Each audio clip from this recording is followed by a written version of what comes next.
Madam Speaker and my colleagues, some security organs have made use of this COVID season to torture our people. Last Friday, Madam Speaker, I have a scenario that happened to me in Busia, whereby the RDC invited me to go with some business people to his office. And we moved calmly as if we were going for a Holy Communion up to the office of the Resident District Commissioner.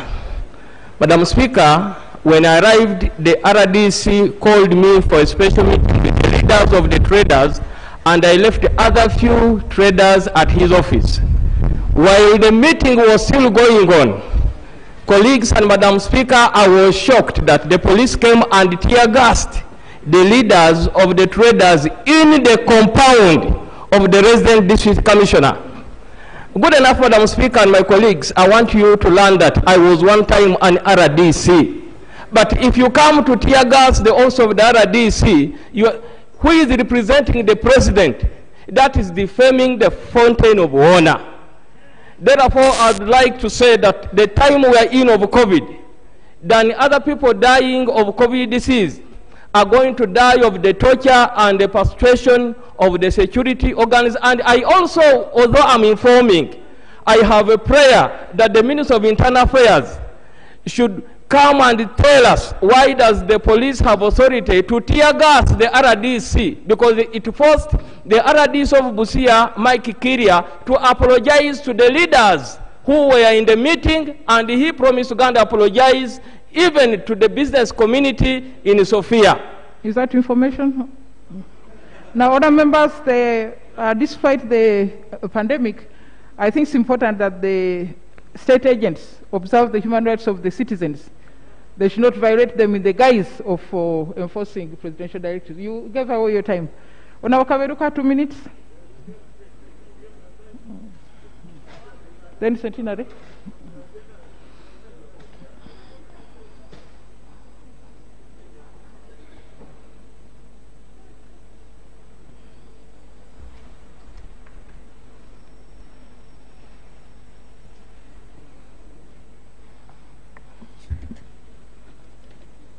Thank you, Right Honourable Speaker.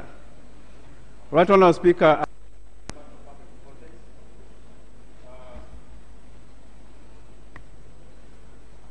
on a matter concerning Makerere University's instruction to the students who intend to do, who in the year of 2019-2020. Madam Speaker, on 21st of June 2020, Makerere University Senate resolved that the 2019-2020 academic year internship and field attachment activities shall continue as planned. Madam Speaker, the resolution was based on the argument that internship does not require students to come to the university campus, and their internship field attachments can proceed. Madam Speaker, Makerere University is short of the following: that most students traveled back to their villages, and Madam Speaker, with this COVID hardship, traveling back is not easy. And Madam Speaker, most organizations responded to the Minister of Health's call to reduce on the number of workers and employees to the essential workers and employers. Madam Speaker, including our institution as a parliament, Madam Speaker directed that the internees should go, and therefore the institutions don't have where to accommodate and host these internees. Madam Speaker, my prayer is that Makerere University's the elective is short of this COVID hardship and is likely to disorganize these students and parents. My prayer, Madam Speaker, is that the stakeholders need to be involved, and the ministry should restrain these institutions from causing unnecessary havoc and misleading students to engage and distort the presidential directive of staying home. I pray, Madam Speaker. Honourable members, the Minister of Education is requested to examine the complaint about internships ongoing and fieldwork attachments when the universities are closed, and also the students are supposed to be in their homes and give us an update in about a week's time. Now, Centenary. Yeah. Thank you, Madam Speaker. Responding to your communication in regard to the Kasita petition about reopening arcades in downtown Kampala. Madam Speaker, today I happen to move to visit downtown, specifically Chikubo and those areas. And I would like to inform you that the influx of people on the streets and outside the arcade is actually promoting social networking and is falling short of the directives which the President gave in order not to spread COVID-19. My observation, Madam Speaker, is that it is easier to manage those people when they are inside the arcades and they provide guidelines, preventive guidelines like hand washing facilities and sanitizing and checking their temperatures, than letting them to be on the streets, squeezing one another. I think we are likely to have a much bigger problem with the arcades closed than allowing them to open, because if they are opened, then these people will be absorbed into their shops and the streets will be decongested. So I would urge the Minister of Trade to look seriously into this matter because we are on a time bomb. Thank you very much, Honorable colleague, for giving way. Madam Speaker, the information I wanted to give to Honorable colleague is that even in Owino Market, Madam Speaker, it is the same situation. That Owino Market, those who are selling foodstuffs were allowed to operate. But we have a big number of people who were selling garments and shoes. Right now, Madam Speaker, right now, they are living in a very miserable situation. I request, Madam Speaker, that given the fact that we must learn how to live with COVID, why don't we really try to ensure that we ease in as far as lockdown is concerned, so that even those people who used to sell clothes and shoes in Owino can be allowed to operate, Madam Speaker, rather than coming outside and also piling up their items, and of course there is no social distancing. So it's better that those people are also allowed so that they can operate orderly by selling their garments, their shoes, and their clothes, Madam Speaker. Honourable members, we asked the Minister for Kampala to task the COVID task force for this Kampala Capital City Authority to examine the situation around the arcades, and the Minister should give us an answer by Wednesday next week. Item 3. Item number 3, statements by ministers. 3.1 on pending fulfillment of government's undertaking to pay tobacco farmers. Minister for Trade.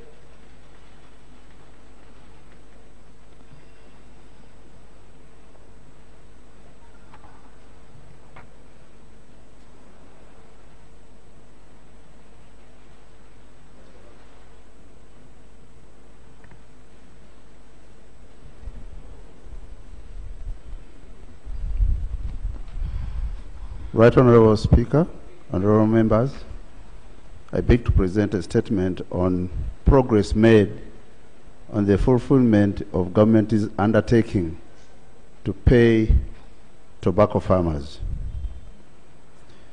Right Honourable Speaker and honourable members, I beg to report that the Ministry received a presidential directive dated 19th November 2019 addressed to the Ministry of Trade, Industry and Cooperatives and the Ministry of Finance, Planning and Economic Development to verify the claims from tobacco farmers countrywide to be considered for payment.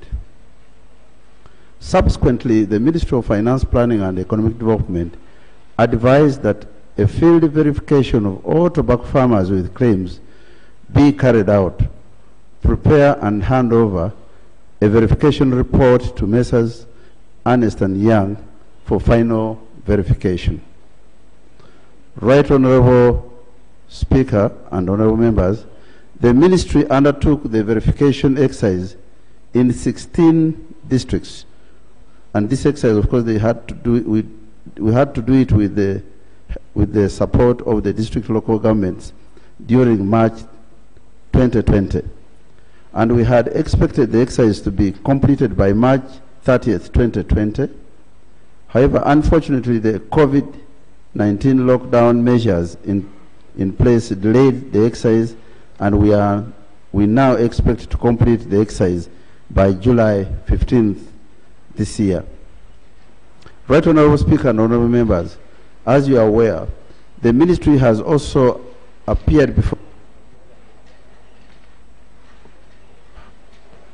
the Parliamentary Committee of Tourism, Trade and Industry to explain this issue concerning delayed or non-payment to farmers by some tobacco companies for the crop of 2018 tobacco season, and the steps the Ministry is undertaking to prevent any future reoccurrence of the problem.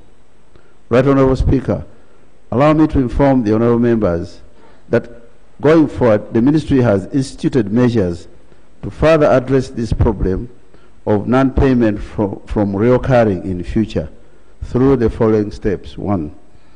All tobacco companies are required to submit a performance bond to cover the company's projected crop volume or value in a given season. All tobacco companies must meet this requirement before they are licensed to sponsor tobacco growing activities in any year.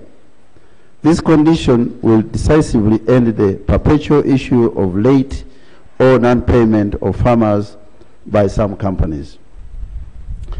This measure, the second one is, the measure will also address the difficulty that the Ministry has always faced in ascertaining financial capabilities of companies when applying to join tobacco growing business.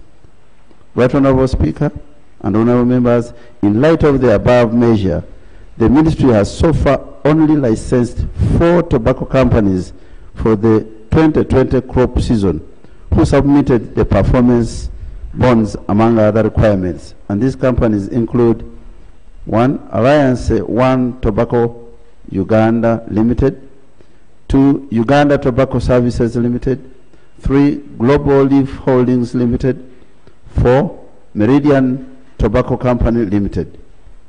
My Ministry has also written to all Chief Administrative Officers in the tobacco growing districts, informing them of the companies which have been licensed to operate in the 2020 season. This was intended to address the fact that no company should operate and recruit tobacco farmers without a license from the Ministry for the 2020 season. In conclusion, I confirm that the Ministry is committed to addressing the challenges in the tobacco subsector and fully exploit its potential of improving household incomes for the growers and contribute to the gross domestic product of the national economy. I beg to report. Thank you very much. Supplementary, Honorable Kasumba and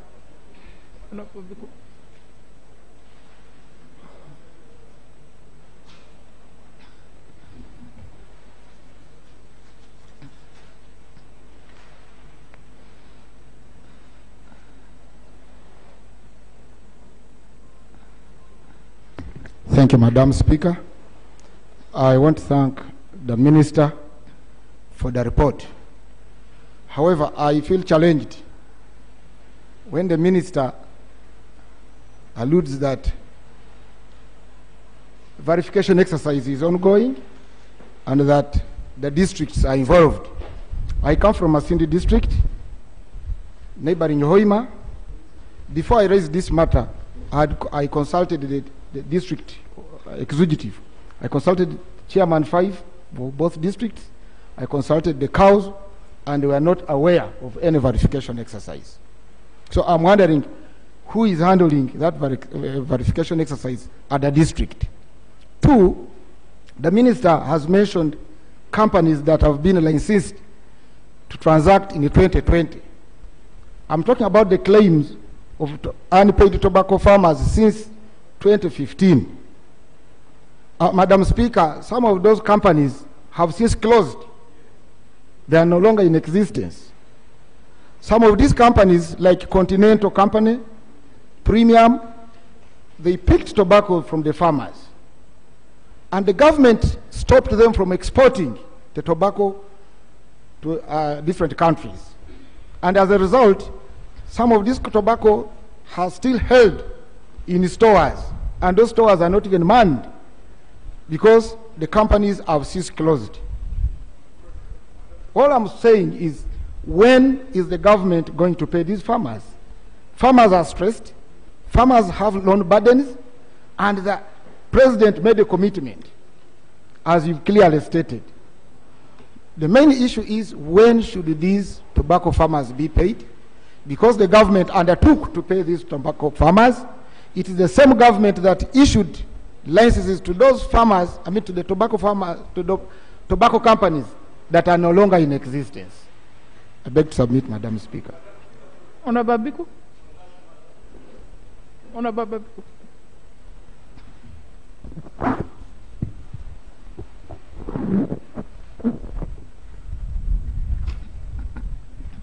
Thank you, Right Honorable Speaker, for the opportunity. People of West Nile depend so much on tobacco growing. Therefore, what is happening is affecting our livelihood. I'm seeking clarification from the minister. One, he said in the verification they have intended to cover 16 districts. And the disturbance that came in is as a result of COVID-19. Therefore, I'm inquiring on which strategies they have put in place for us to believe by July we shall be able to finish all the verifications in the 16 districts, because we are in uncertainty on when COVID issues will come to an end. Secondly, Right Honorable Speaker and colleagues, I want to know whether there was no district among the 16 that was completed, so that we will be able to see other districts being paid out of the 16. So I need that clarification, whether out of 16, none of the districts were completed in terms of the verification exercise. Thank you so much. And then the minister. Thank you, Madam Speaker. If I rightly recall, there is a directive that your chair, as Speaker, gave when arising from the petition from the honorable members who represent tobacco farmers, and it was directed to the Committee of Tourism, Trade and Industry. I remember vividly we processed that report, and I'm wondering whether it is not procedurally right for the committee chairperson of trade to come and present that report, and we know the findings because we even undertook a field visit and had an interface with the different stakeholders, because as it appears, it is more than meets the eye. I beg to move. I don't know whether the chair of trade is here. Yes, Zaitun, Honorable Druaru, and then Honorable Karubanga, and then the Minister of Cooperatives.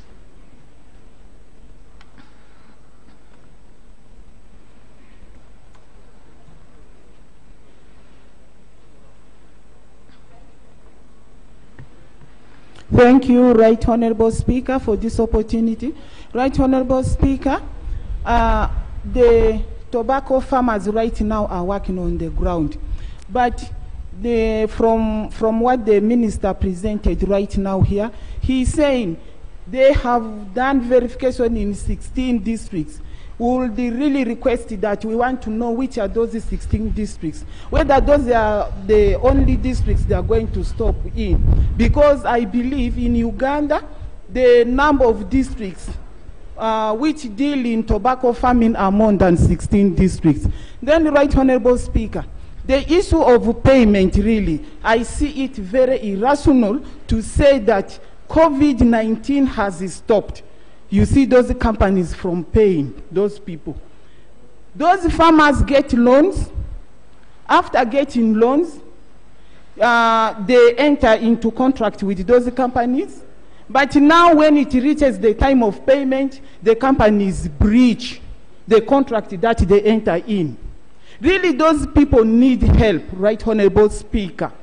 Now my appeal, my plea is that, Honorable Minister, since the COVID is still here to stay, because we don't know when it is going to end, may you tell us what the plan of the ministry is in as far as the payment is concerned. Because if we observe the guidelines, we can do the payment. Even the verification, really, I don't see that COVID could prevent it, because as long as we observe the directives, of wearing, maybe sanitizing people, really people can, the verification exercise could go on. I beg to submit, Right Honorable Speaker. Honorable Minister of State Public Service.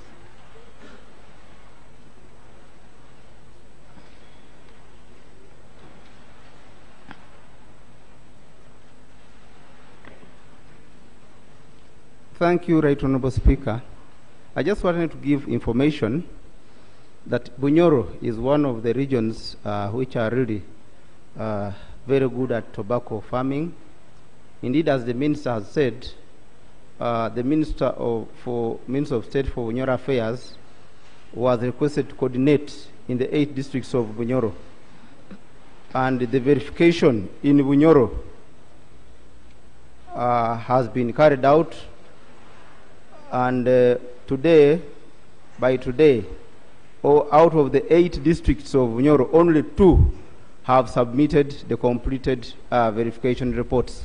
So, indeed, the verification is going on, but the districts, through the district commercial officers, are still compiling the verification reports. Can the Minister respond? I don't know, Chair of Trade, I don't know, or the Vice Chair, can we know the status of the petition? You can respond, but I want to know where our petition is.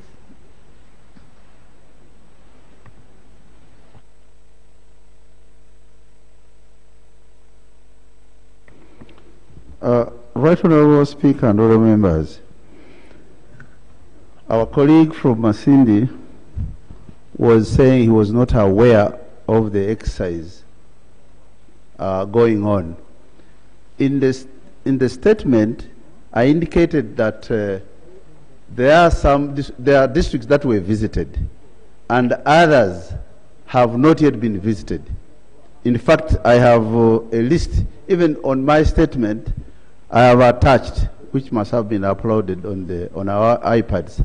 There is a list of districts so far visited, but there are those which are not yet visited. So Masindi is yet to be, I think, one of those which, even those that have been visited, not all the work has been completed. So we are still continuing, having eased on the lockdown. We are now able to have officers actually continue with the work. That's why I indicated that by 15th this month, we expect to have completed the remaining areas so that we can submit the report to the Ministry of Finance, because that's a requirement. Before they pay, we must know who these people are, what volumes of tobacco they actually sold or gave in, and what has actually been perhaps paid or what is remaining. So all these details are going to be submitted to the Ministry of Finance. It is on the basis of that that the Ministry of Finance will pay, because this is a directive from His Excellency the President, having actually heard the cries of the people who have had tobacco not paid by the companies that have defaulted on this obligation for quite many seasons. So when are the farmers going to be paid? The farmers are going to be paid as soon as we complete the exercise this month and submit the report to the Ministry of Finance for further processing. On the issue of which districts, yes, the districts have been attached. If you look at the statement, What plan does the ministry have to pay farmers? Exactly, that's why we are undertaking the verification exercise, honorable members, so that the ministry pays, because the Ministry of Finance has clearly indicated to us as the ministry responsible that process, give us the verification report, we actually go ahead and pay. Once we complete this by the end of the month, I think the Ministry of Finance will proceed. This applies to all the tobacco growing areas, including West Nile, Bunyoro, and others. So I beg to submit, Right Honorable. Okay, Honorable Member, just for the record, there's this is Zombo, Koboko, Arua, Kiriandongo, Bulisa, Koima, Kagadi, Kakumiro, Chegegwa, Yumbe, Maracha, Masindi, Chikuwe, Muvende, Kibale, Chankwanzi. That's where they have undertaken verification. But I want to ask the Chair of Trade to complete the report on our petition so that we can discuss your findings. Item 3.2. Item 3.2, statement by Minister on the defiance of court's order for the production of Ewan Odong Simon Peter before a competent court.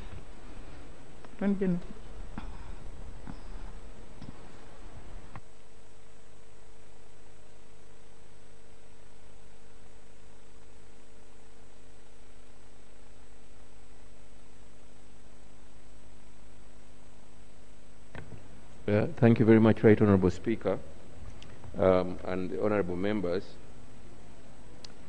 I'm here to respond on the defiance of a court order for the production of a one Odong Simon Peter, who works for Internal Security Organization. Honourable Speaker, this matter has just been brought to my attention this afternoon, kindly by the Honourable Okupa, Elijah Okupa, and I've undertaken to him that he comes to my office tomorrow. Then next week we shall have this person produced. I've just undertaken to him, Right Honourable Speaker. Item 3.3. Item number 3, statement by Minister on the commemoration of the World Population Day, 11th July 2020. Minister of Finance.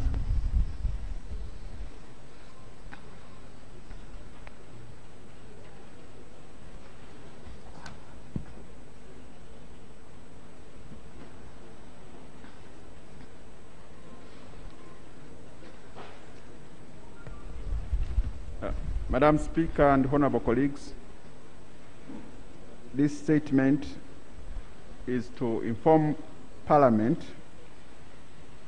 that Uganda will join the rest of the world to commemorate the World Population Day on the 11th of July 2020, and to note that the World Population Day commemoration will be held under the theme of leveraging Uganda's population dynamics for a resilient future amidst COVID-19. Madam Speaker, on July 11, 1987, the world population reached a total of 5 billion people, and it stands now at 7 billion people currently. This was a landmark in the demographic history of the world. As such, the United Nations designated 11th of July World Population Day, and is observed every year by all UN member countries. Each year, the national population commemoration for this day are marked under selected theme and are hosted by local government that is selected on a rotational basis. This statement presents key information about Uganda's population dynamics and their significance to the country. Madam Speaker, as I've said, the theme for this year will be leveraging Uganda's population dynamics for a resilient future amidst COVID-19. This year's theme focuses on understanding the implication of Uganda's population dynamics in the context of the COVID-19 pandemic. Madam Speaker, the prevailing population trends and patterns in relation to the theme Uganda's population has grown fast over the last decades from 16.7 million in 1991 to 34.9 million in 2014. The population is projected to be 41.5 million people currently, and is projected to increase to 56 million in 2030 and 102 million in 2050. The key drivers for this rapid population growth are high fertility, that is the average number of children per woman, and declining mortality, resulting into a high population growth rate of 3%. This declining mortality or death is attributed to increased child immunization, improved nutrition and hygiene, among others.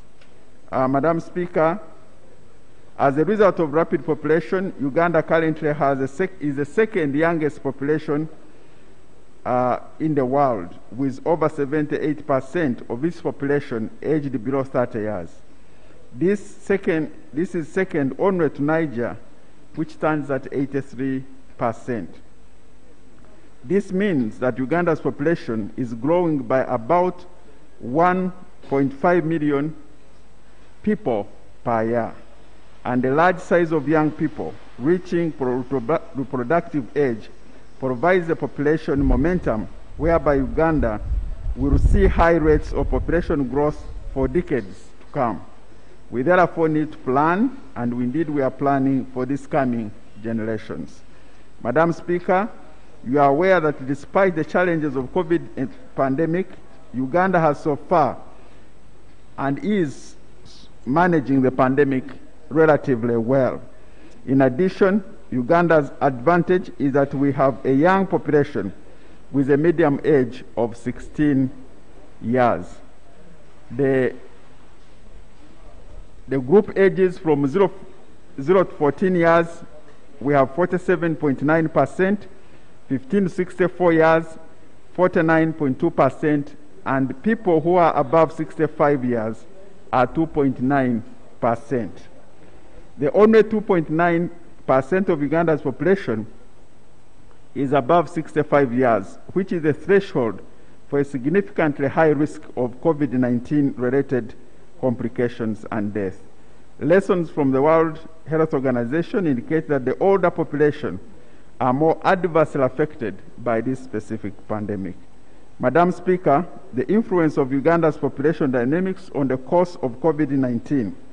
The first one is movement of people. When people travel, they pose a significant risk of carrying the virus with them into other communities. People may move from higher prevalence areas to lower prevalence areas, thereby driving the spread of the pandemic. Displaced persons, Uganda is currently hosting over 1.4 million refugees. Such a high number of refugees who are more likely to live in close quarters with others and often in conditions with poor sanitation and hygiene limits the country's ability to monitor infection rates and enforce prevention measures such as physical distancing. Rapid urbanization is another dynamic in the population that impacts on the spread of the virus. Large households with an average household size of 5 people, multi-generational households, are common in Uganda.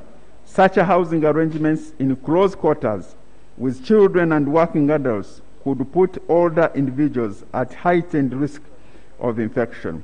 The existing of health conditions. Madam Speaker, aside from age, a person's overall health plays a major role in determining COVID-19 symptoms manifest. In Uganda's infection diseases such as HIV, AIDS, tuberculosis, malaria may potentially put the population at higher risk of suffering severe complications from COVID-19. The country also has an increasing trend in rates of non-communicable diseases, which have grown substantially in recent decades as a proportion of the total disease burden. Madam Speaker, for example, people with high blood pressure are now over 1 million, meaning that 3% of our population. Heart diseases, 2.1%, around 900 million. Diabetes, 0.9% of our population. The category of NCDs increase the risk of becoming severely ill from COVID-19. Another dynamic that is affecting the spread of the pandemic in the context of the population is big informal sector. Most Ugandans cannot easily work from home or easily practice physical distancing at work because of the kind of work they do. 80% of the labor force in Uganda works in informal sector.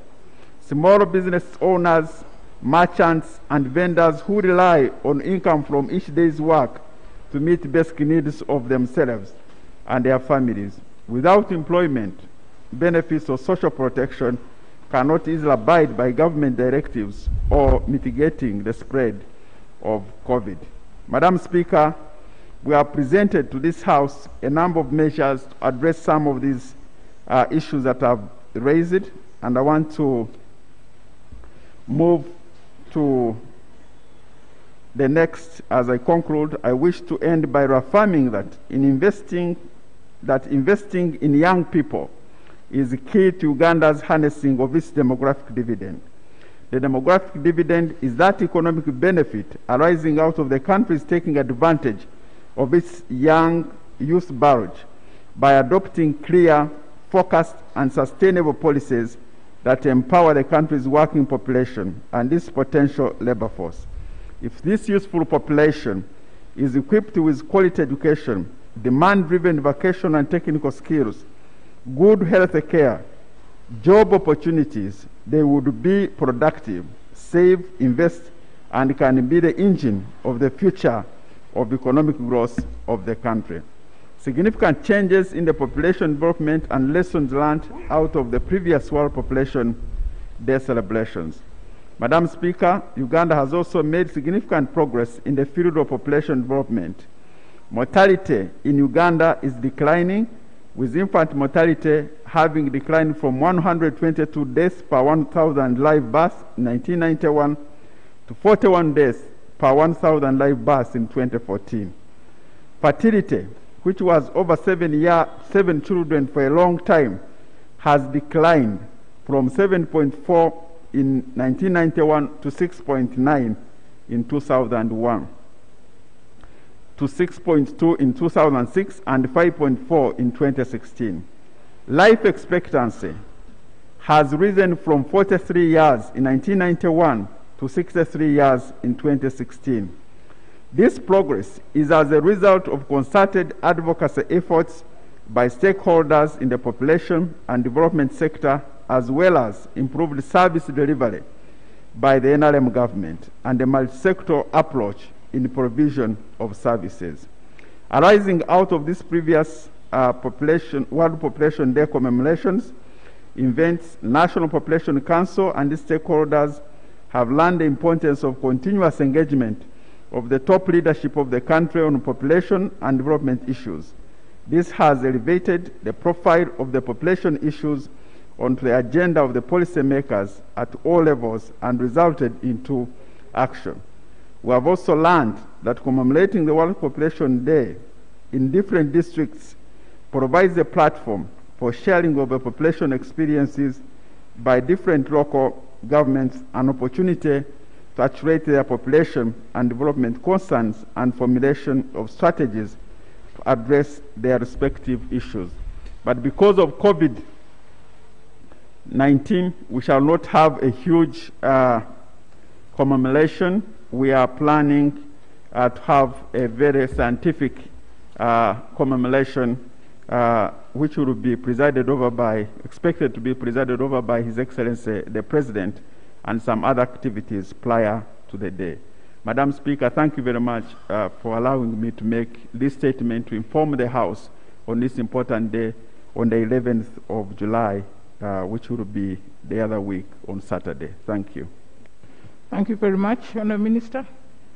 I hope you can advise the districts how they will commemorate the day in the districts, if they are going to. Thank you. Item 3.4. Item number 3.4, statement by Minister on the status of the Local Government Amendment Bill, the Parliamentary Elections Amendment Bill, Presidential Elections Amendment Bill, the Electoral Commission Amendment Bill, and the Political Parties and Organizations Amendment Bill 2019. Minister of Justice.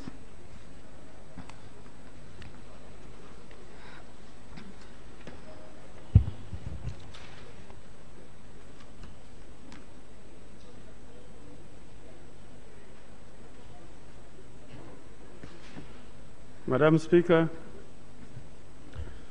I wish to report to the House that the President has assented to the following bills: the Presidential Elections Amendment Act 2020, the Electoral Commission Amendment Act 2020, the Parliamentary Elections Amendment Act 2020, and the Political Parties and Organizations Amendment Act 2020. What he has not assented to is the Local Government Amendment Act 2020, which he will be returning to Parliament in accordance with law.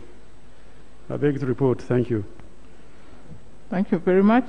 Item 4, Honorable Abala. Item number 4, petition over closure of Etop Weekly newspaper.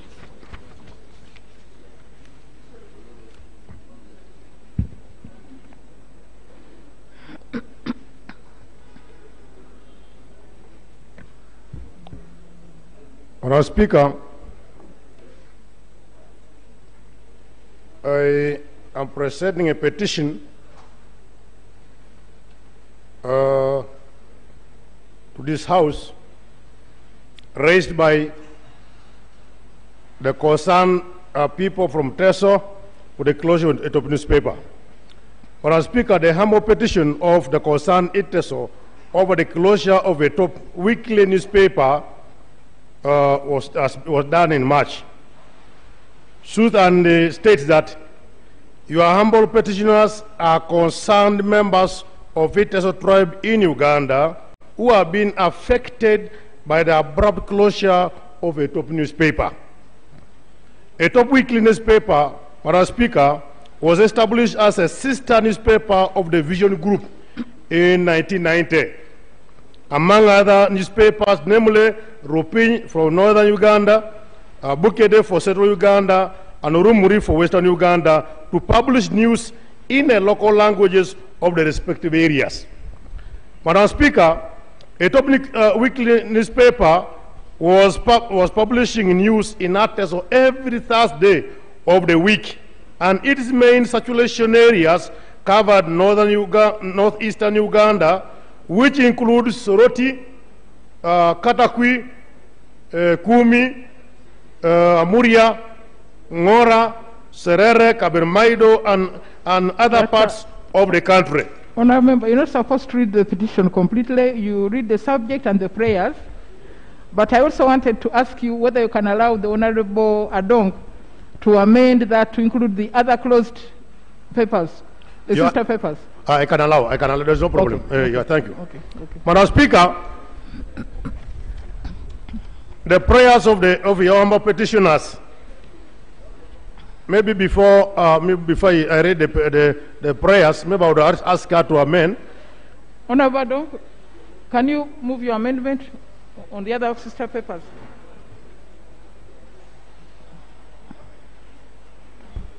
Thank you, Right Honourable Speaker. Madam Speaker, I want to amend my colleague's submission by saying that other sister papers of the Vision Group, all being published by New Vision, include Ruping, which is Luo and covers Mid-North and part of West Nile, and the entire country also, people read. And also we have Urumuri, whatever it is being called, which is Western Uganda. They have all been closed. Madam Speaker, this is at the time when the local people need to read issues of COVID in their local languages. And in these newspapers, they were issuing out learning materials.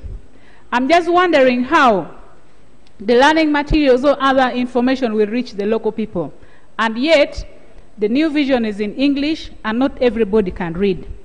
Madam Speaker, this is a time we are going into the scientific, whatever election we call, and most of the campaign materials will be issued through some of these media.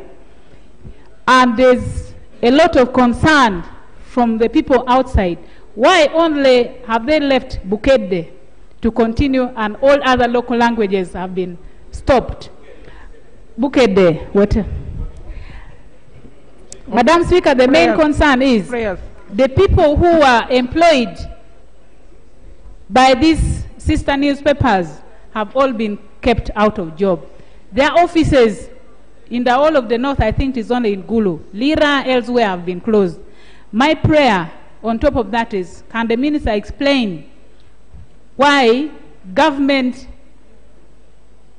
company with 51% shares can go ahead to close all other local languages at the right time when people badly need to disseminate information on both COVID, learning material, and many others.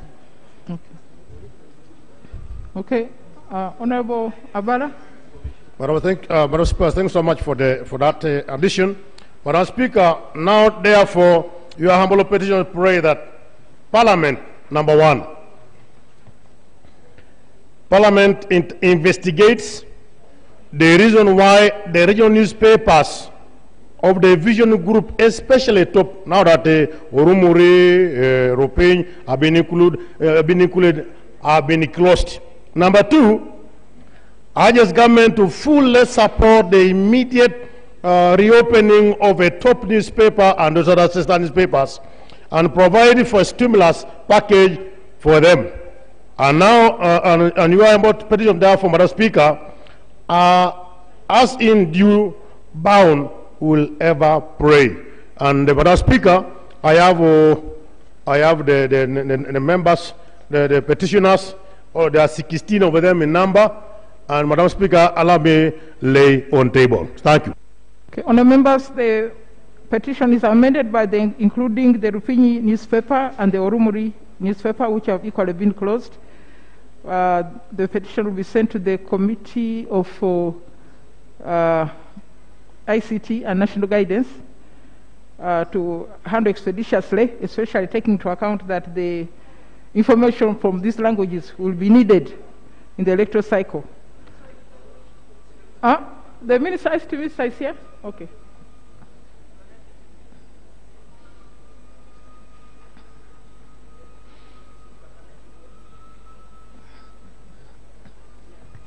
Madam Speaker, thank you so much, and my colleagues. First of all, the new vision is under Ministry of Finance and specifically the Ministry of Privatization. So for that matter, as far as information is concerned, I'm an interested party, but for day-to-day management, new vision is under Ministry of Finance. So I would request that the matter be handled by Ministry of Finance and specifically privatization. I thank you. Okay, committee, the petition got the Committee on Finance for urgent perusal and report back. Information, Speaker. No, but information, Speaker. Right Honourable Speaker, when we discussed and passed supplementary specifically to focus on COVID, the Ministry of ICT and other governmental agencies were given money to manage COVID. And since all these newspapers are part of government agencies, Right Honourable Speaker, our main concern are the people who were surviving on collecting information and making sure that the offices all over the country are open. Now, in this COVID situation, we ourselves, the government itself, is making the condition of these people more difficult. So, Right Honorable Speaker, the government must tell us why those offices are closed when we had actually provided money to manage any crisis that was going to arise from the COVID crisis. So can we get information to clarify on the matter? Thank you. Honourable members, because of the importance of the matter, apart from sending the petition to the committee, we're also going to write directly to the Minister of Finance to explain why, after we're given them money, they're still going ahead to close these newspapers. Thank you. Item 5. Item 5. Item number 5, presentation of papers. 5.1, integration of Bunyoro Kitara Kingdom into the new history and political education syllabus for all. Minister of Education.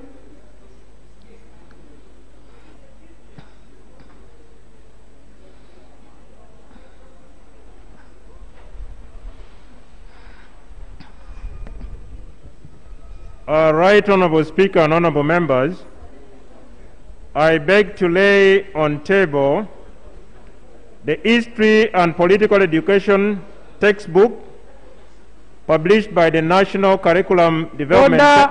Order, Honourable Members. You are carrying on another meeting there. Yes, Minister. Right Honourable Speaker and Honourable Members, I beg to lay on table the History and Political Education textbook published by the National Curriculum Development Center in conformity with the item on the order paper. Secondly, I also lay on table the History and Political Education Teacher's Guide under the lower curriculum for secondary, published by the National Curriculum Development Center.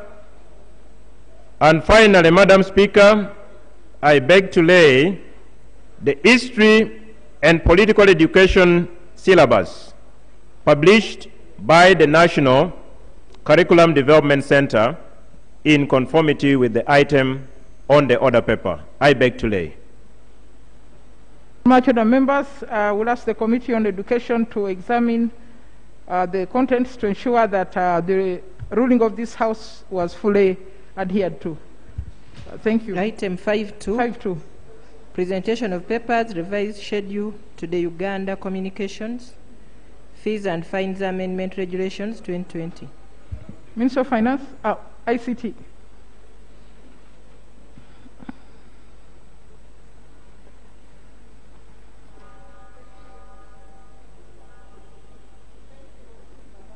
It's not on. Switch on. Switch on. I'm sorry. Thank you, Madam Speaker. In line with the position that was presented to Parliament on the 25th of June 2020 regarding the agreements that we had reached as a ministry with UCC and the Internet Service Providers Association, Madam Speaker, I want to allow me to lay on table the revised schedule of UCC Fines and Fees Amendment Regulations 2020 as reflected in the agreed position. Madam Speaker, I beg to lay. Honourable members, the regulations are sent to the Committee of ICT for perusal and advice. Item 6. Presentation of papers, the political parties and organizations, conduct of meetings and elections regulations 2020. Minister of Justice.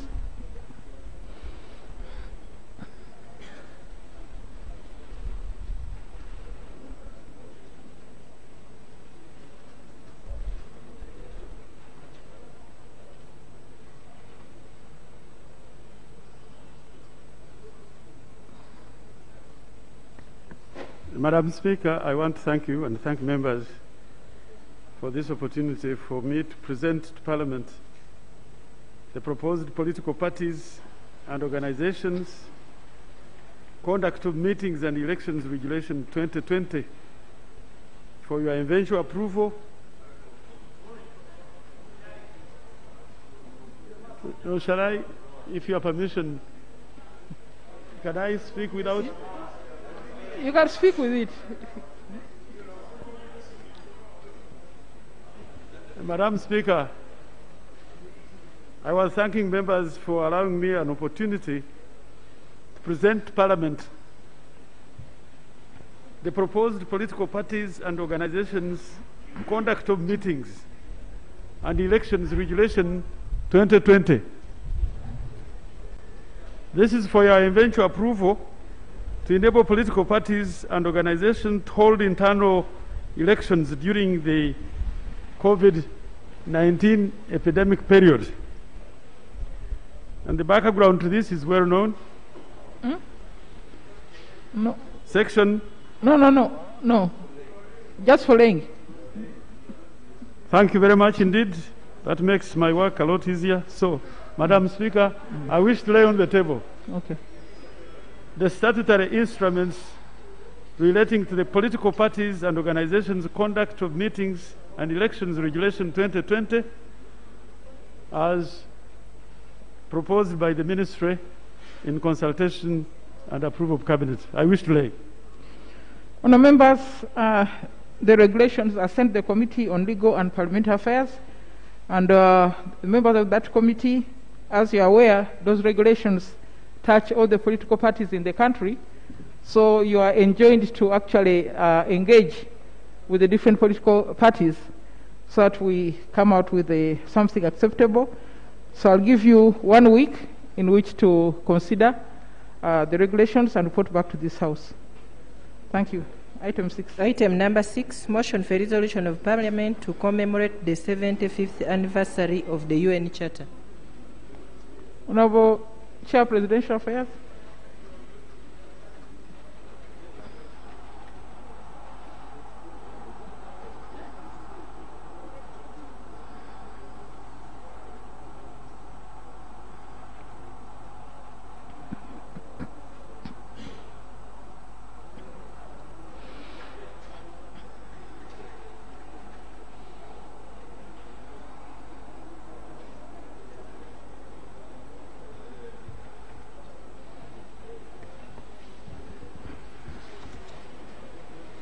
Thank you, Right Honourable Speaker and colleagues.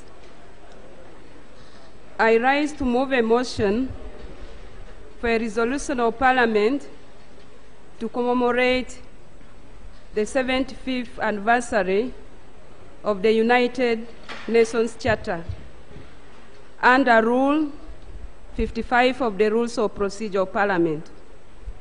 Whereas Uganda is proud to join the rest of the international community to commemorate the signing of the Charter of the United Nations, and whereas the Charter of the United Nations was signed in San Francisco on 26 June 1945 at the conclusion of a conference of United Nations International Organization, and came into a force on 24th October 1945, Uganda joined UN on 25th October 1962 as the 110th member of the United Nations. It was conceived as a means of serving succeeding generations from the scourge of war, and calls for the UN to maintain international peace and security, promote social progress and better standards of life, strengthen international laws, and promote human rights.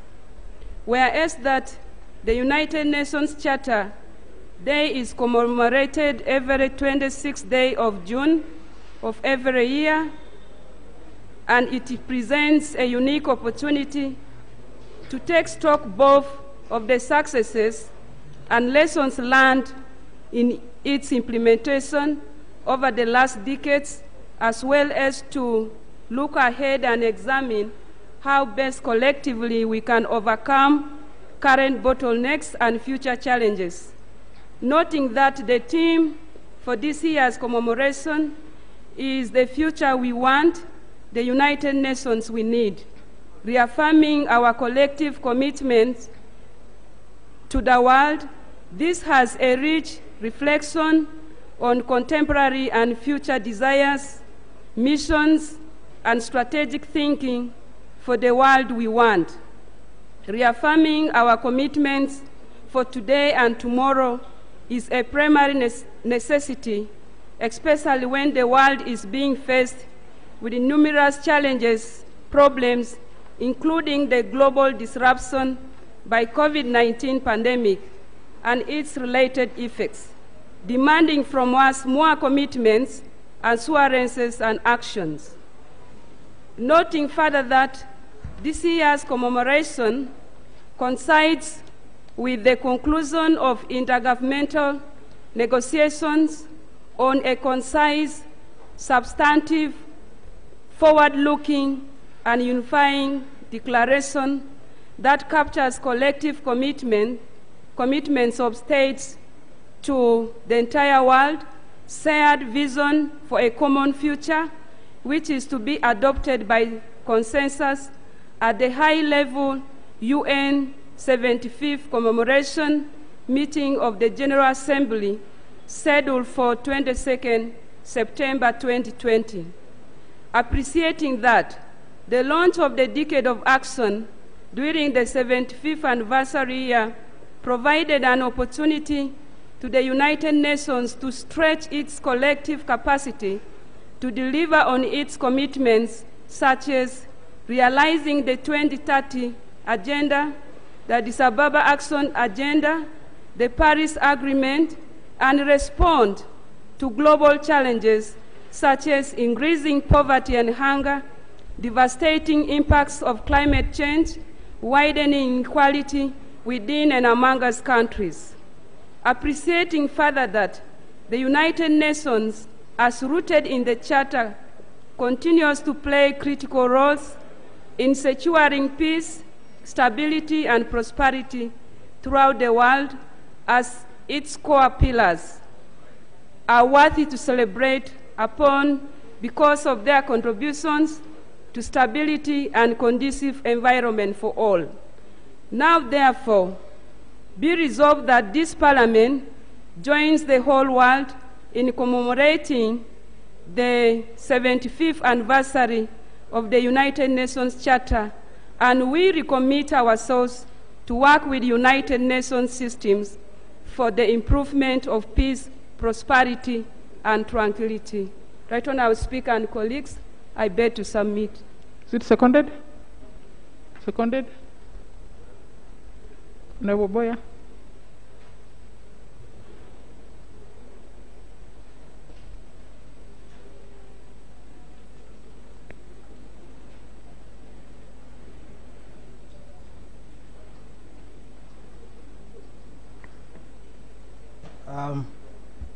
Right Honourable Speaker and Honourable colleagues, I'm here to second this motion, a resolution to commemorate the UN Charter, which Uganda signed way back in 1962. Right Honourable Speaker and colleagues, we all know that since the signing of this charter, where Uganda became a UN member, Uganda has remained a very active state party to the UN. Uganda, as a state party, as you all know, has participated in several international UN meetings and has gone ahead to implement a number of resolutions that are agreed therein. I must thank you, Right Honourable Speaker, that at our own level as Parliament, on the issue of climate change, we were able to create the Climate Change Committee. Uganda has also gone ahead to fulfill a number of obligations under the Charter as a state party. For example, promotion of worldwide peace and security. Uganda has utilized its capacities and the resources to support the pacification of some of our neighboring countries, including Somalia and the Amazon. Cooperation in solving social, cultural, and humanitarian international problems. Uganda has played a pivotal role on the issue of refugees. You know that we are a host to thousands of refugees in this country. This only because Uganda is cooperating within the UN system. Implementing of international laws, Uganda do support and indeed is a signatory to several treaties and conventions. I cannot mention them here. You know that Uganda is actually and has gone ahead to ratify a number of these treaties and conventions. Some of them are actually at the African level. Right Honorable Speaker, as we celebrate the UN Charter, therefore, we should bear in mind that there are still numerous challenges we have to grapple with as a country, such as epidemics like this one of COVID-19. As a country, we also still have challenges of poverty, which we are struggling with. We have not yet attained economic independence. Therefore, as we celebrate, we should be mindful that we still require a lot of support from the UN.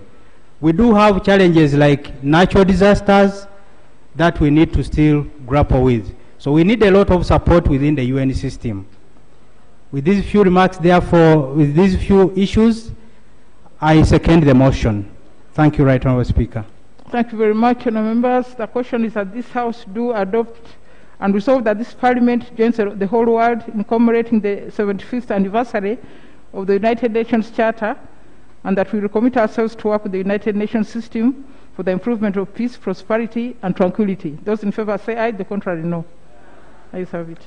Item 7.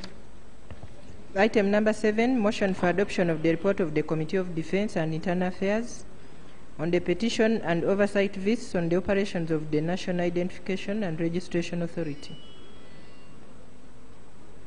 Chairperson, Minister, Internal Affairs.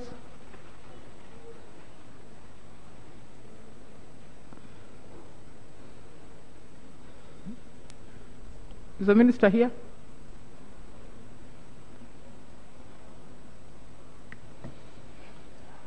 I'm not seeing the Minister, Right Honourable Speaker.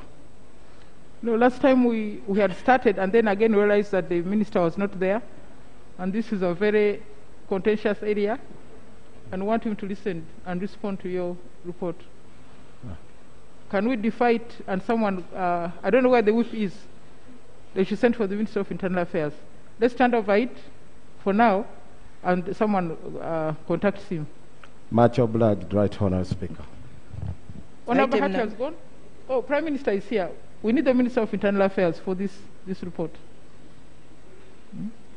Okay, item 8. Item number 8, motion for adoption of the report of the Select Committee on the evictions and displacement of the people of Apa community. Honourable Chair.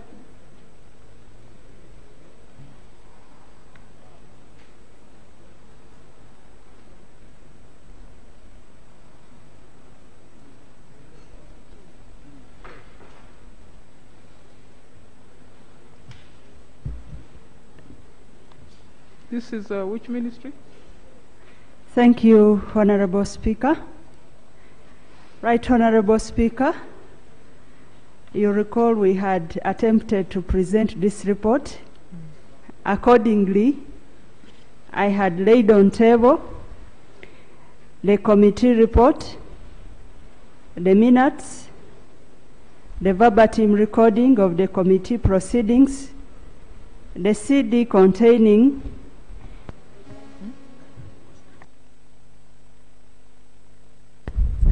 the 1958 series of the colonial maps of Kitgum, Pakwach, Guru, and Acholi West.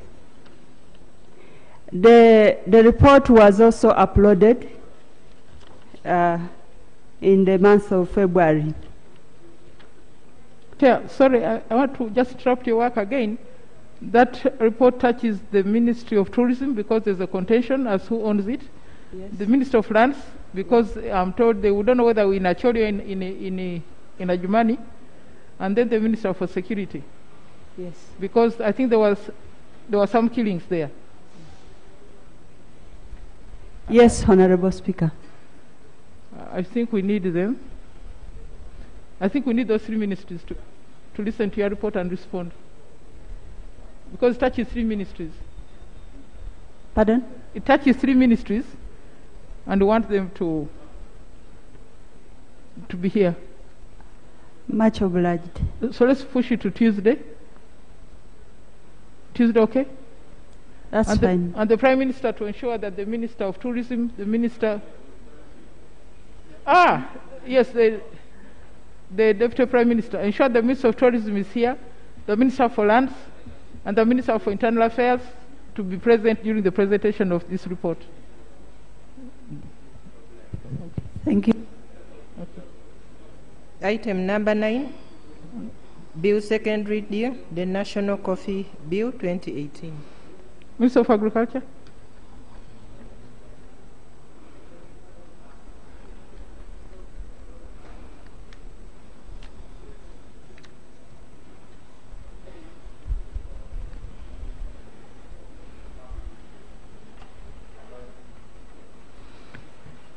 Right Honorable Speaker, I beg to move that the bill entitled the National Coffee Bill 2018 be read for the second time. There are seconders? Is it seconded? Okay, seconded. Or what are, you justify your second reading? Thank you, Right Honorable Speaker.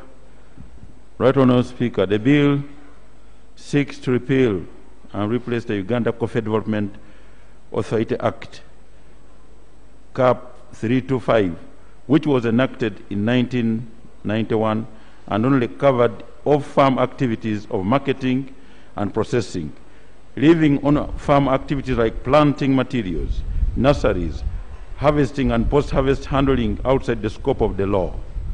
In addition, since the enactment of the Uganda Coffee Development Authority Act CAP 325 20 years ago, new developments, advances and challenges in the coffee research, extension, farm organizations and climate change have emerged that need to be addressed by the law. It is therefore imperative to reform the law as it does not meet the current needs and long-term goals of government. I beg to submit. Thank you very much. Can we hear from the committee report? Honorable Chairperson.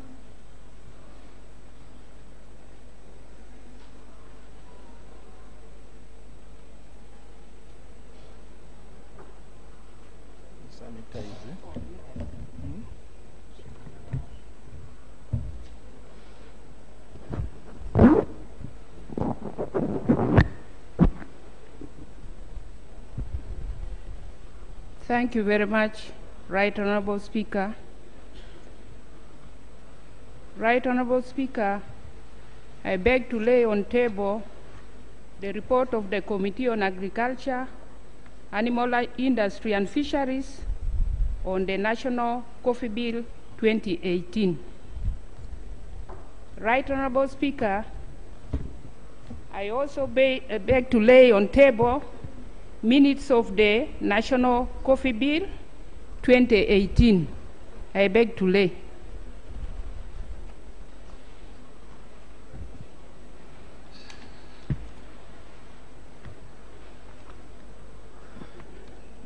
Right Honorable Speaker and honorable members, the National Coffee Bill 2018 was read for the first time on the 30th April 2019 and referred to the Committee on Agriculture, Animal Industry and Fisheries for scrutiny.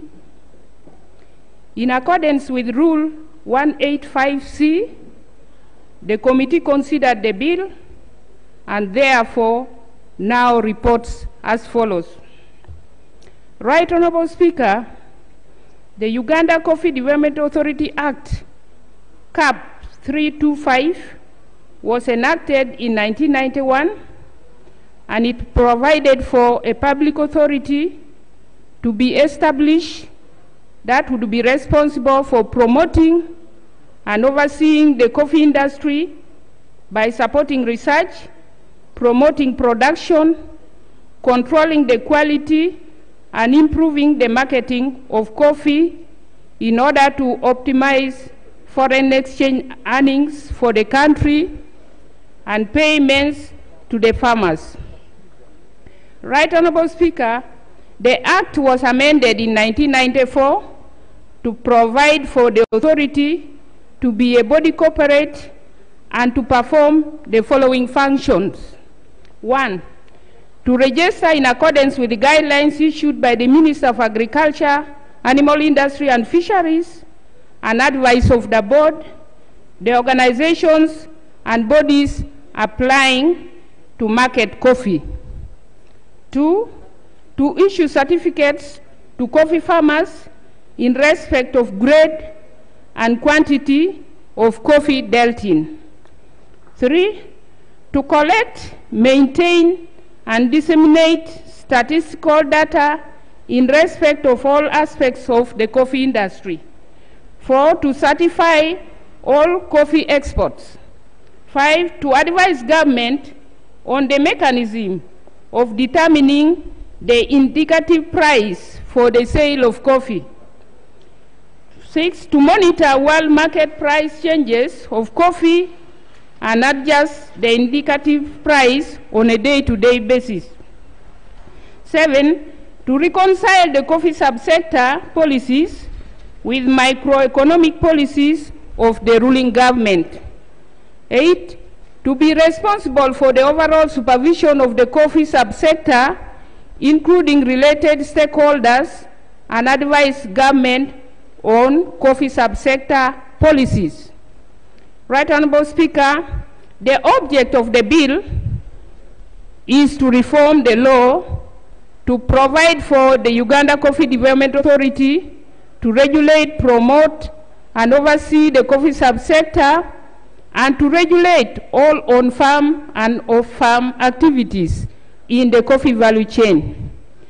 The bill seeks to repeal and replace the Uganda Coffee Development Authority Act, CAP 325, which was enacted in 1991 and only covered off-farm activities like marketing and processing of coffee, leaving the on-farm activities like planting materials, nurseries, harvesting, and post-harvest handling outside the scope of the law. In addition, Right Honorable Speaker, since the enactment of the Uganda Coffee Development Authority Act, CAP 325, new developments, advances, and challenges in coffee research, extension, farmer organizations, and climate change have emerged that need to be addressed by the law. It is therefore imperative, Right Honorable Speaker, to reform the law as it does not meet the current needs and long-term government goals. Right Honorable Speaker, there is a need to regulate the entire coffee value chain as is done in other jurisdictions, most especially to include the on-farm activities alongside the off-farm ones, especially in regard to generation of planting materials, harvesting, post-harvest handling, storage and processing of coffee to improve on the quality of coffee that goes to both the local, regional, and international markets. This is not adequately addressed in the current law. Right Honorable Speaker, the current Uganda Coffee Development Authority Act, CAP 325, provides mainly for the marketing of coffee, but does not address the regulation of on-farm activities, which has an effect on the quality and price of coffee. The current legal framework does not adequately provide a strong institutional arrangement with clearly demarcated roles for the institutions involved. The interventions into the subsector by the various stakeholder institutions are not holistic. As a result, the subsector is not appropriately run and cannot perform to its maximum or expected capacity. Issues relating to generation of planting materials, harvesting and drying of coffee, are not covered under the current law. Additionally, Right Honorable Speaker, under the existing Uganda Coffee Development Authority Act, CAP 325, coffee extension services are not provided for. Furthermore, in the current law, the Uganda Coffee Development Authority's roles are also limited and do not encompass the entire value chain. Ideally, Uganda Coffee Development Authority should be regulating both on-farm and off-farm activities, including nursery management, pest and disease control in the sector, rehabilitation, harvesting, drying, and grading, which is not the case in the way the current legislation is framed. Right Honorable Speaker, there is also need to amend the Act to allow for Uganda Coffee Development Authority to lead the implementation of coffee-specific extension services, as well by coordinating the efforts of different agencies, coffee organizations, and associations. The Uganda Coffee Development Authority Act, CAP 325, and the Coffee Regulations, 1994, have a number of redundant clauses that have been overtaken by time, including the setting of minimum prices, which is not sustainable in a liberalized economy, since Uganda Coffee Development Authority only publishes indicative prices, and also a provision mandating the authority to put in place a price committee. Madam Speaker, the fees and penalties in the Act are also weak and therefore need enhancement to make them more meaningful and deterrent to match the objectives of the regulatory framework. The objective of the bill, therefore, is to reform the law to provide for Uganda Coffee Development Authority to regulate, promote, and oversee the coffee subsector, and to regulate all on-farm and off-farm activities in the whole coffee value chain, from generation of planting materials, planting, through harvesting to marketing. The bill further seeks to define the roles of different stakeholders in the coffee value chain, including the role of the minister responsible for the coffee subsector.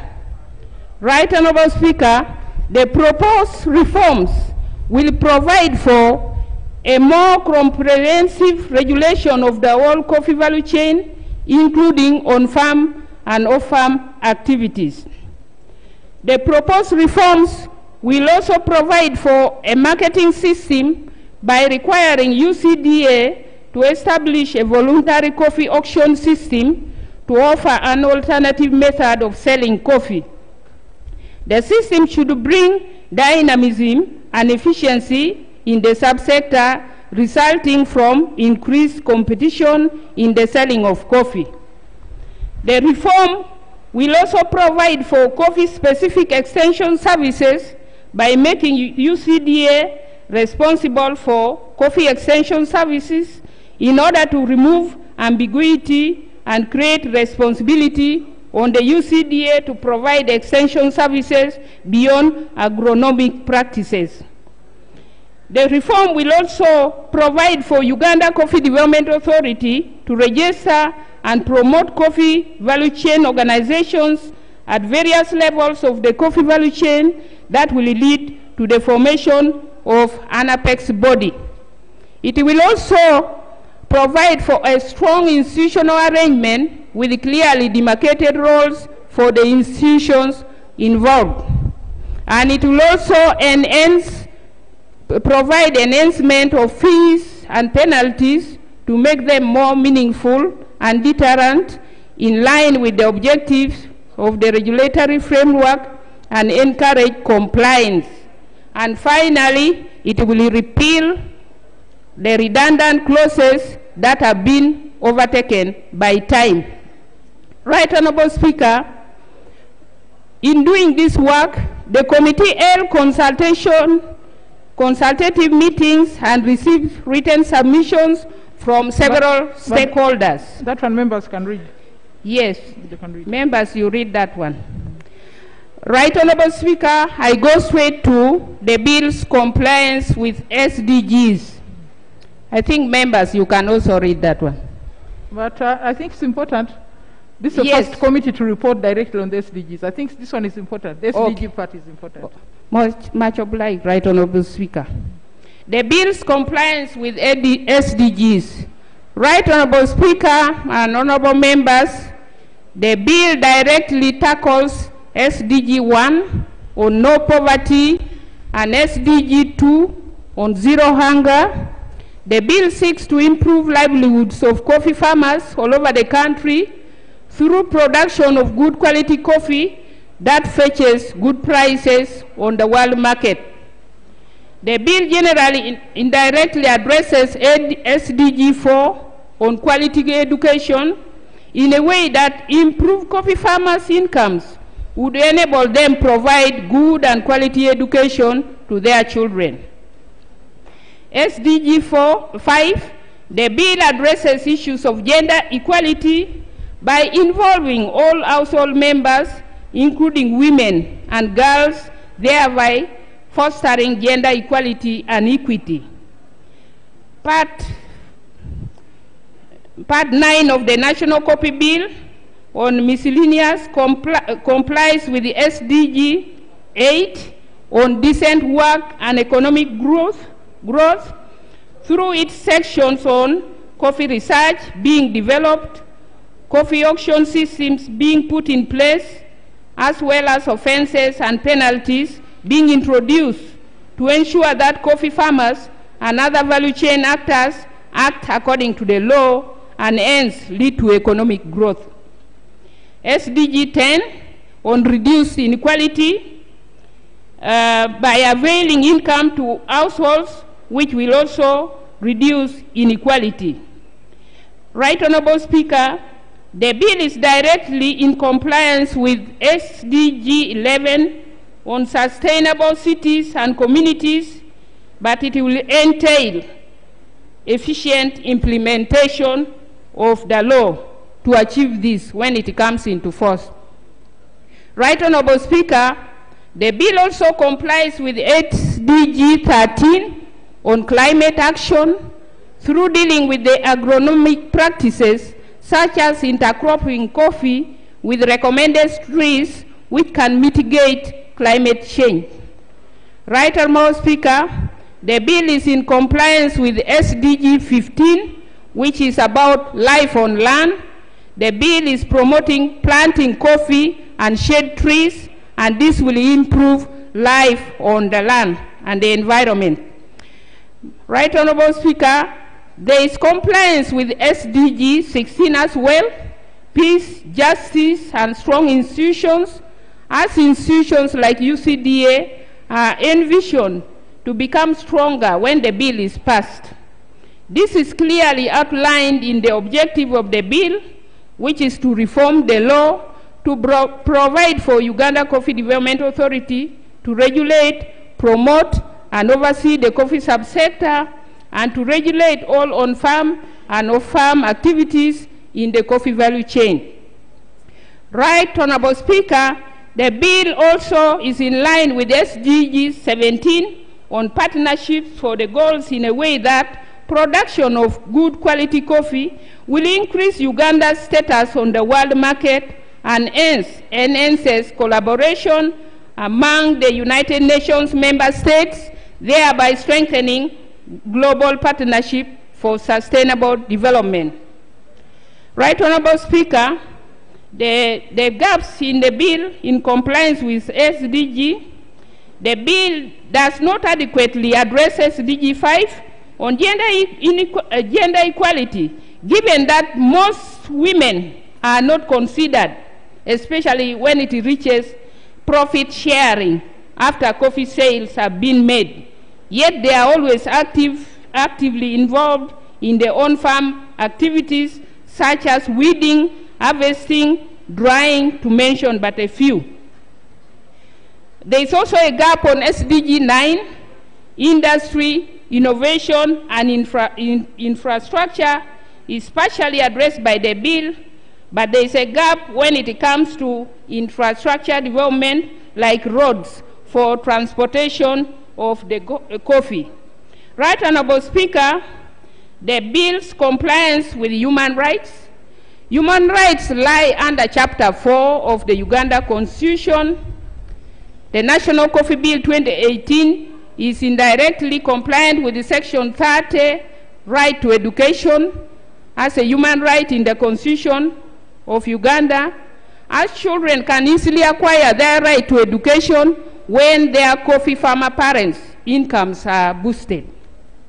The bill complies with Section 37 of the Constitution, the right to culture, and similar rights, as the bill seeks to register farmers to ensure that they are provided benefits in terms of inputs such as seeds, fertilizers, to enable them continue with their considered belief that coffee farming is the only source of livelihood.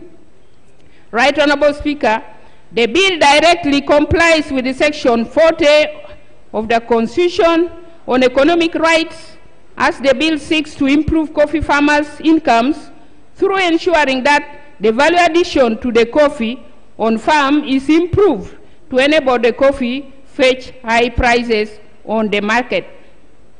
Right Honorable Speaker and honorable members, the National Coffee Bill complies with Article 41 of the Constitution, as it provides on the right to information, as it provides for extension services to coffee farmers, information on prices, and farmer registration to provide other relevant information. On general observations of the coffee, Right Honorable Speaker, coffee is a significant source of income for farmers and export earnings to many nations, including Uganda. In Uganda, Right Honorable Speaker, coffee remains the leading export crop, employing over 7 million people, equivalent of 1.7 million households in over 100 coffee growing districts. The total volume of coffee exports for Uganda from July 2019 to April 2020 was 4,243,282 6-kilogram bags, valued at US dollars 413.53 million, compared to 3,481,328 6-kilogram bags, valued at US dollars 350.26 million during the same period in 2019, which is an increase of 21.9% and 18.1% in quantity and value, respectively. Right Honorable Speaker, the increase in both quantity and value was attributed to the increase in yield of coffee which was planted in the last 5 years, which has come into maturity, and the increase in global coffee prices. On the global scene, Brazil and Vietnam lead in production and together represent slightly less than half of the world volume. Africa produces 12% of the world coffee volume. Uganda is the 8th world producer. Of course, with Brazil being number 1, Vietnam being number 2, although Uganda at one time was better than Vietnam. The National Coffee Bill will enhance the production of coffee and thereby meet the aspirations of Coffee Roadmap of producing 20 million bags by 2030. Committee observations and recommendations. On that one, just read the subject and then the recommendations. Don't go into the findings. Yes. On board of the authority, Right Honorable Speaker, the committee, however, observes that a nursery operator is a farmer, therefore there is no need to have their representation on the board, because in our consultation, people wanted even nursery operators represented on the board. But the committee finds it that a nursery operator is a farmer and there is no need to have them represented on the board. So the committee agrees with the proposal to have the 2 representatives of farmers on the board, one representing the Robusta coffee farmers and the other representing the Arabica coffee farmers. On registration of coffee farmers, Right Honorable Speaker, the committee notes that initially there was a lot of resistance to this provision because it had been misunderstood. However, after thorough discussion, explanation, and analysis, the stakeholders agreed with the provision on registration of coffee farmers. And on page 11 is the reason for qualifying the registration of coffee farmers. That is for purposes of having farmer data. There is need to know coffee farmers in order to ascertain the number of coffee trees affected in case of an outbreak of pests and diseases, so as to facilitate government intervention. The other one is on comprehensive planning. Registration will help in comprehensive planning for coffee farmers when it comes to connecting buyers and farmers, setting up irrigation systems, and provision of planting materials, as well as required extension services. The other one is for purposes of traceability, because those who enjoy Ugandan coffee want to trace back to that farmer in Uganda who is growing coffee with a very good aroma. The other one is for purposes of sensitization. There should be continuous sensitization of coffee farmers, and this requires government to know the number of farmers that are engaged in coffee growing. The other one is for UCDA to come up with a data bank and information that will also help to design programs that will help in the implementation of the coffee roadmap. So the committee therefore concurs with the provision that a coffee farmer shall be registered and recommends that the registration should be on a continuous basis to allow new farmers to come on board at any time. On clause 26B, that proposes that land where the coffee is grown is to be grown or is to be grown shall have been evaluated by the authority and deemed suitable for coffee growing. The committee concurs with the provision because establishing soil suitability for coffee production will save some farmers great losses they suffer when they grow coffee on the wrong type of soil, which most often leads to very poor or very low yields. On the registration of farmers, the committee takes note of the concerns raised, especially in regards to clause 28 of the bill, where it seeks to register the coffee farmers. The committee takes note of the concerns raised by these stakeholders. However, the committee concurs with the provision and recommends that any coffee farmer who fails to comply with the terms and conditions of registration should be registered.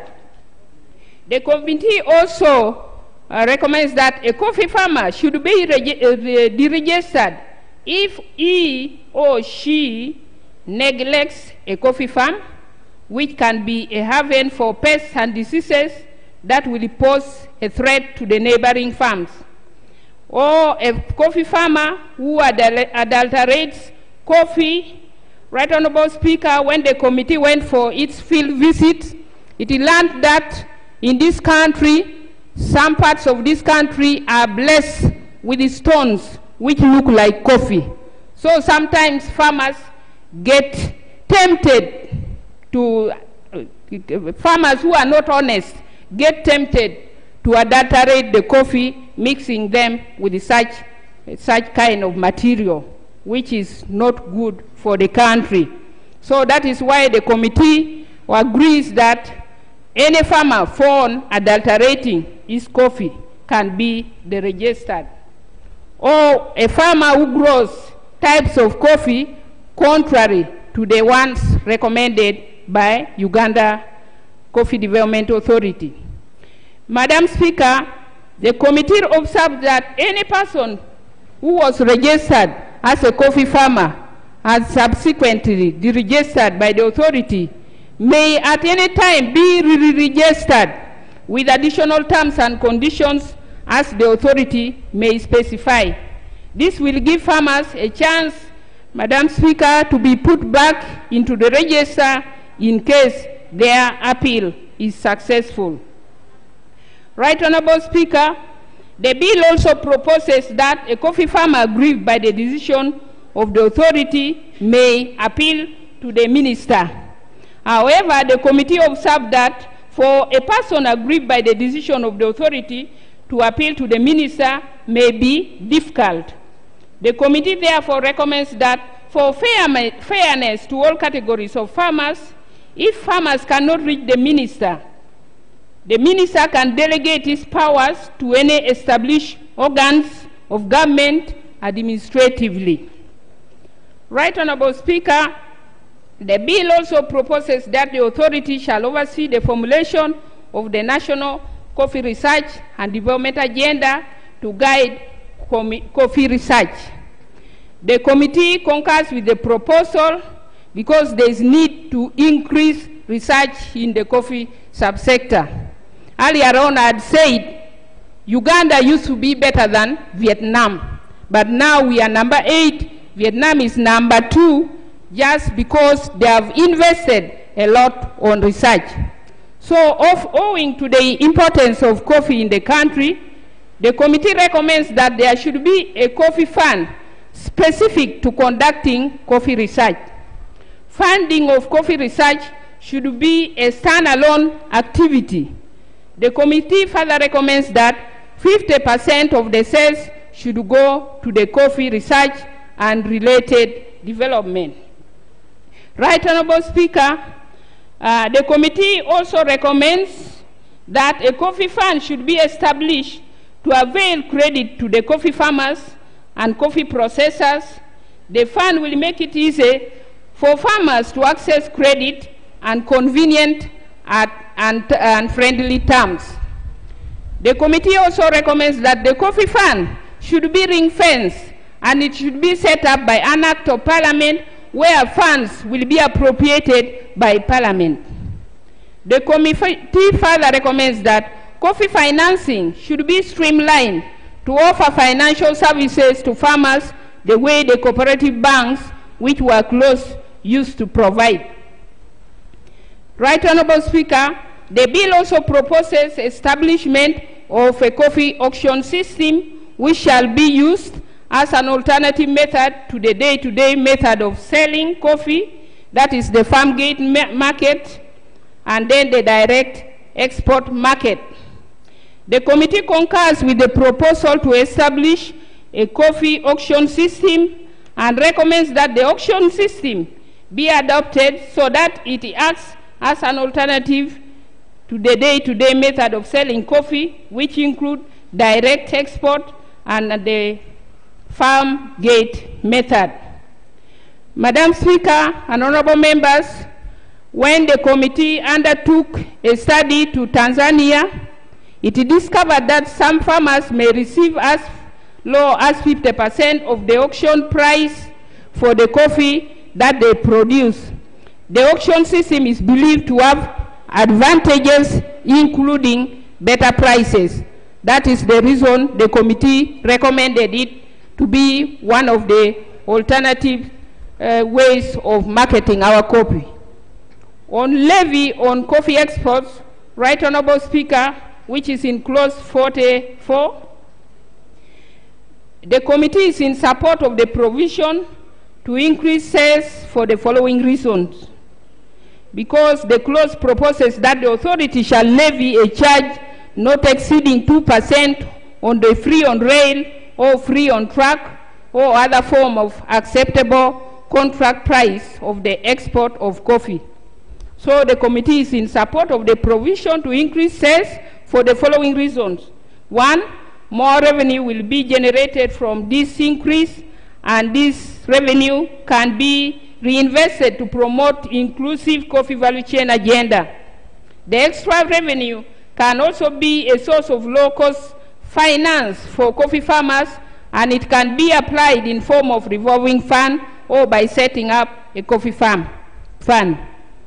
It will also lead to the increase in sales, which will empower and strengthen Uganda Coffee Development Authority to deliver on its mandate.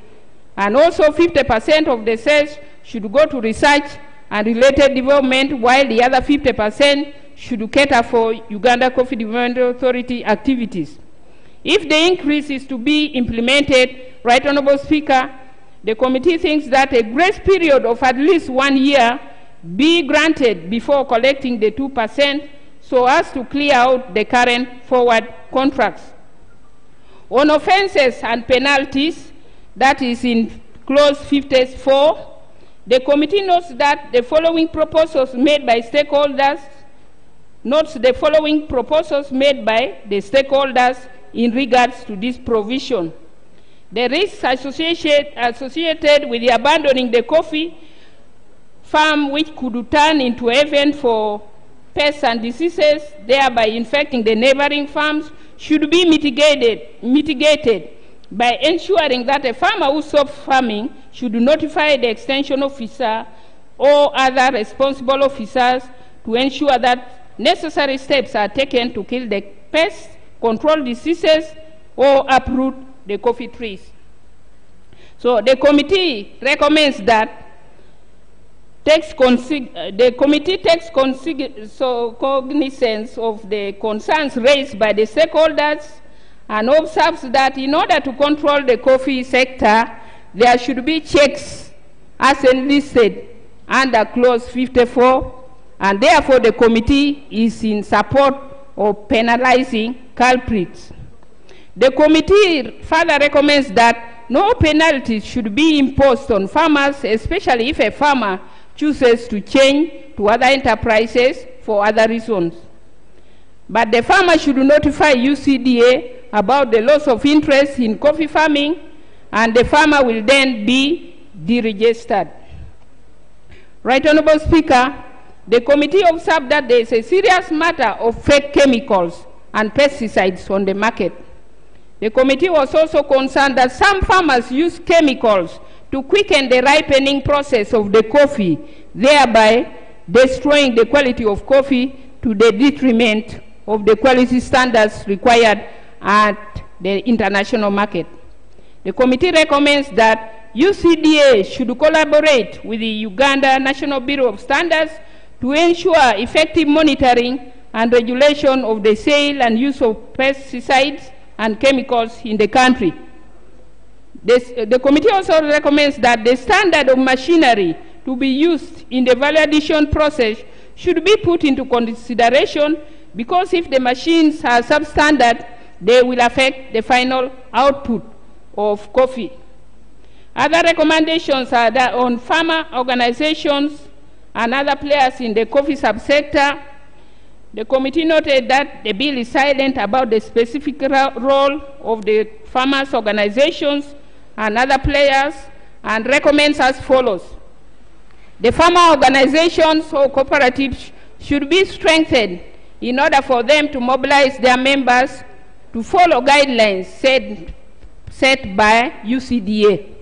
Therefore, the key stakeholders should be allowed to play their role, while the authority is at the center to monitor and guide whenever necessary. The committee also recommends that UCDA should build on the existing efforts by the private sector and development partners. These agencies have already progressed in offering essential services to farmers, such as training in best practices in agronomic and post-service handling. Therefore, the role of the UCDA should be approving all training curricula so that all the trainers train farmers on how to use the best practices. Madam Speaker, the committee also noted that there are very few extension workers countrywide, and this has affected the their effectiveness and efficiency. Countries like Vietnam, which used to be below us, are now above us because of having a strengthened extension capacity. The committee therefore recommends that the required coffee extension workers be recruited and equipped adequately to perform their work. Because now, if you look at the Karamoja region, the extension worker which handles that region is based in Gulu. That is why the committee feels there should be recruitment for more extension workers to enable them perform their work. The committee also recommends that there should be special consideration for the hard-to-reach areas when recruiting extension workers. Some areas are not easily accessed by the extension workers because those areas are considered hard to reach due to distance, poor road network, or topography. Therefore, the extension workers need some form of motivation for such areas. Right, Honorable Speaker. The committee also observed that there is still a lot that needs to be done in revamping coffee research stations and other facilities. The committee recommends that government refurbishes the dilapidated coffee facilities in the country to enable farmers process and add value to their coffee so as to meet the market demands. The committee also recommends that government increases the research funding to enable scientists to generate new technologies, including new coffee varieties and byproducts of coffee. On domestic consumption of coffee in the country, the committee noted that there is generally low consumption of coffee in our country. The committee notes with concern that Uganda consumes less than 4% of its coffee, whereas countries like Brazil and Ethiopia consume up to 90% and 50% of its coffee, respectively. The committee also notes that there is a lot of negative propaganda about coffee consumption, which may require developing communication strategies and engagements with health professionals and other stakeholders to unlock the mindset. The committee therefore recommends that there should be deliberate efforts to promote domestic consumption of coffee through targeted campaigns, sensitizations, and development of strategies that will also increase coffee market, and farmers will appreciate the value of maintaining quality coffee. It will also create jobs for the youth and women and increase income to the farmers. The committee recommends further that government should consider putting up a coffee museum where the public accesses information on coffee varieties, history, etc. The coffee museum can also be a strong linkage to tourism, and this is what is in places like Vietnam, where they have a coffee museum where visitors get the various information, and that is what has also made them increase on their domestic consumption. Right, Honorable Speaker, the committee also recommends that farmers should be supported to produce ready products such as roasted coffee beans, roast and ground coffees, as well as instant coffee on the domestic market. Another recommendation is that government should consider tax exemption on coffee machines for roasting and brewing of coffee. Right, Honorable Speaker, the committee also observes that there are other private actors in the cell and tissue culture industry on various crop enterprises, including coffee. The committee recommends that a system be put in place to regulate the private actors so that the materials they produce meet the required standards. The committee also recommends that technology advancement will go a long way to address challenges posed in Clause 54, that is on offenses and penalties. The law should allow for technology development around controlling moisture content, which may lead to ochratoxin A in coffee. Climate change has brought with it unseasonal and erratic rains and droughts, which creates uncertainty. By insisting that farmers must dry the coffee, it will reduce liquidity and risk of mold at the farm level. The committee also recommends that farmers should be provided with the facilities like the dryers to enable the grassroots farmer dry their coffee according to the required standards. Most of the small-scale farmers, the committee realized, cannot afford to buy some of these requirements. The committee also recommends that government should support farmers with the processing plants, at least at regional level. Right Honorable Speaker, the committee noted that some of the coffee seedlings and other planting materials being distributed are of poor quality, leading to great losses to the farmers. In Vietnam, for instance, there is a clear system through which seeds move from research to the farmers. After a variety is released by the research, seed multiplication is done by a registered entity. But for us, anyone who can plant coffee is what we have been considering a nursery operator without any regulations. So the committee recommends that UCDA should strengthen the mechanism for generating and distribution of coffee planting materials to farmers, managing the quality of coffee seedlings and other planting materials supplied to farmers. The committee also recommends that all activities of seed production should be managed by a National Coffee Research Institute, NACORI, including production of coffee, planting materials. Seed production is responsibility of the private sector. NACORI and local governments are responsible for certifying seed gardens and nurseries, or designated zonal agricultural research institute. UCDA will then certify and link nurseries to these research institutes, and every nursery operator should be encouraged to set up a demonstration plot. The committee recommends that UCDA should produce coffee nursery manuals to guide nursery operators in producing quality planting materials, including seedlings and clonal plantlets.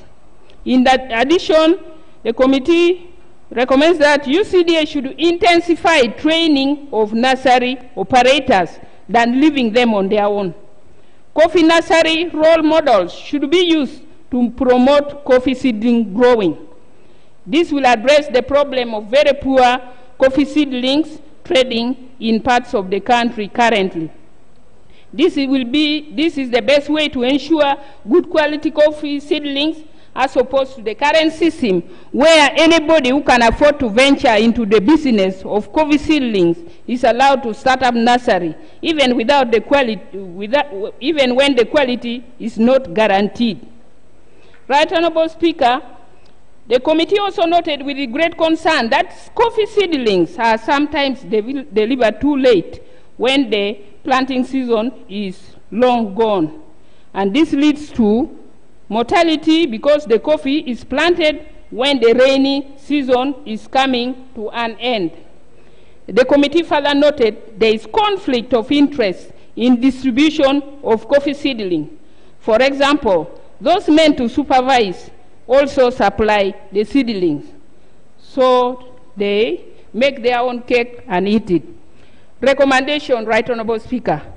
The committee recommends that government through UCDA should streamline the distribution of coffee seedlings to the farmers by ensuring separation of duties for avoidance of conflict of interest. The committee also recommends that government through UCDA should increase availability of clonal cuttings for farmers in Robusta coffee growing areas to avoid incidences of coffee wilt disease that occurred in the 1990s. The committee strongly recommends that the increased funding of NACORI, there should be increased funding for NACORI to generate more improved varieties of coffee which are disease resistant and tolerant to drought. The committee also noted limited access to authentic quality inputs like pesticides and fungicides. The committee received several complaints from farmers about fake pesticides on the market, and this was reported to be grossly affecting coffee production and its quality. The committee recommends that government through MAIF should strengthen the registration, testing, and regulation of agrochemical dealers of pesticides and fertilizers, and impose heavy penalties to those who sell poor quality pesticides and fertilizers. The committee recommends that the Uganda National Bureau of Standards should play a major role of ensuring importation of good quality pesticides in the country. The committee also recommends that government should create awareness to make it possible for farmers to get inputs on credit. The other recommendation is that government should support NACORI to generate improved coffee varieties which are resistant to pests and diseases. This could help address the problem of coffee being affected by the pests, and it will also be cost effective because it will reduce the quantity of inputs needed while providing increased incomes to farmers. UCD and district and section officers should intensify training of farmers in integrated management of pests and diseases, including cultural and biological control. The other recommendation is that there is need to promote the use of organic fertilizers instead of advocating for inorganic fertilizer use, which may have negative side effects, especially to the environment and health. And also traces of the fertilizers may be detected in the final coffee produced. Right Honorable Speaker, the committee further recommends that stringent measures be put in place to curb illegal practices of smuggling of coffee, which can lead to adulteration of coffee. This was after the committee discovered that some of the poor quality coffee is imported from other countries, hence contaminating coffee produced in the country, which would lower the quality of our own coffee. Right Honorable Speaker, the committee noted that there's a problem of people's mindset, because when some farmers receive inputs from government, they get reluctant to tend to their crops because they think government should also take care of their crops by providing all the required inputs like pesticides and fertilizers, since it is government that provided the seedlings. The committee recommends that government should institute some aspect of community contribution to inputs to instill sense of ownership to the farmers. Right Honorable Speaker, the committee observed that in some parts of the country, for instance in Elgon, Rwenzori and West Nile regions, coffee production has largely stagnated as a result of the age of the coffee trees, as well as deficient husbandry practices. And this has led to decline in the coffee yields. It is usually considered, honorable colleagues, that a coffee tree becomes economically unprofitable when it passes the age of 10 years. So I request you colleagues, with the coffee trees which are older than 40 years, to start mobilizing your people. Right Honorable Speaker, the recommendation is that there should be a deliberate move to promote coffee rehabilitation, that is stamping and replanting of coffee by replacing the old trees with the new and improved coffee varieties. This is what countries like Tanzania and Vietnam are currently doing, and that is why their yield is increasing year by year. The committee also recommends that sufficient support by extension services on specific coffee agronomic practices should be emphasized. This can be achieved through training of trainers, retooling and capacity building of the extension officers. The extension workers should have specific expertise on coffee husbandry in order for them to offer the right advice to the coffee farmers. Right Honorable Speaker, the committee noted currently all the stores used for storing coffee in the country are privately owned. The committee recommends that government should promote and support the construction of coffee stores and warehouses in order to improve storage and post-service handling. The committee also recommends that government should promote and support the establishment of coffee processing plants at regional level, and government should ensure that the privately owned facilities meet the set standards. Right Honorable Speaker, another recommendation to deal with the effects of climate change, the committee recommends that government should promote and support the provision of irrigation schemes to farmers according to their needs. One of the reasons for the success of Vietnam coffee industry is investing in water technologies, fertilizer application, and irrigation models for smallholder farmers. The committee also recommends that government should promote and support the provision of quality fertilizers to coffee farmers through subsidizing the cost of the fertilizers. Right Honorable Speaker, the other recommendation by the committee is that government should ensure that financial institutions streamline some of the conditions attached to acquisition of loans to make it profitable to the farmers. The other recommendation, Right Honorable Speaker, is that UCDA and other stakeholders should carry out rigorous sensitization of the communities to enable them understand and appreciate the Act when it comes into force. There should also be deliberate efforts to encourage the youth to venture into coffee farming for job and wealth creation, for instance, by provision of soft loans that can even be payable at harvest. Right Honorable Speaker, the committee also recommends that coffee factories should be revamped,